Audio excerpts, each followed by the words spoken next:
మా వీడియోగ్రాఫర్ కష్టాలు. వీళ్ళందరూ కెమెరాలు ఇదిగో అక్కడికి దానికి ఇక్కడ దాచుకుంటున్నారు వీళ్ళు.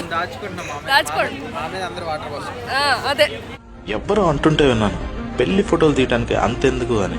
ఇంకెవరో అంటే విన్నాను, మీకంటే వేరే వాళ్ళు తక్కువకే తీస్తా అన్నారు అని. ఇంకో చోట విన్నాను, సెల్ ఫోన్ లో తీసిన అలాగే వస్తాయి కదా, దానికెందుకు కెమెరామ్యాన్ అని. ఇలాగే అనుకుంటూ పోతే ఒకప్పుడు ఫోటోగ్రాఫర్స్ ఉండేవాళ్ళంట అని అనుకోవాల్సిన రోజు వస్తుంది. కష్టమైన ఇష్టంగా పనిచేసే పనిలో ఒక పని ఫోటోగ్రఫీ. నిజం చెప్పాలంటే ఇది పని కాదు, ఆర్ట్. ఒక్క ఈవెంట్ వస్తే చాలు అనుకుంటూ ఎదురు చూసి వాళ్ళు అడిగిన బేరాలన్నిటికీ ఒప్పుకొని లాభం రాకపోయినా పర్లేదు ఎంతో కొంత వస్తాయి అనుకుంటూ షూట్ చేసే దాని గురించి స్క్రిప్ట్ రాసి, లొకేషన్స్ చూసుకొని, డ్రెస్ సెలక్షన్స్ చేసి, కస్టమర్స్ కి ఈజీగా ఉండేలా, చూడటానికి బాగుండేలా ప్లాన్ చేసుకొని తీసిన మొత్తాన్ని రాత్రింపగళ్ళు తేడా లేకుండా హెల్త్ ని, ఫ్యామిలీని పట్టించుకోకుండా ఎడిట్ చేసి, ప్రింట్ చేసి కస్టమర్ చేతిలో పెట్టి డబ్బులు వస్తాయి అనే సంతోషం కంటే వాళ్ళకి నచ్చుతుందా లేదా అనే భయంతో వాళ్ళు బాగుంది అంటే చేసిన కష్టాన్నంతా, వచ్చిన నష్టాన్నంతా మర్చిపోయి జీవితాన్ని గెలిచిన ఫీలింగ్ తో ఇంటికెళ్ళి ఇంకో ఈవెంట్ కోసం ఎదురు చూసేవాడే ఫోటోగ్రఫీ.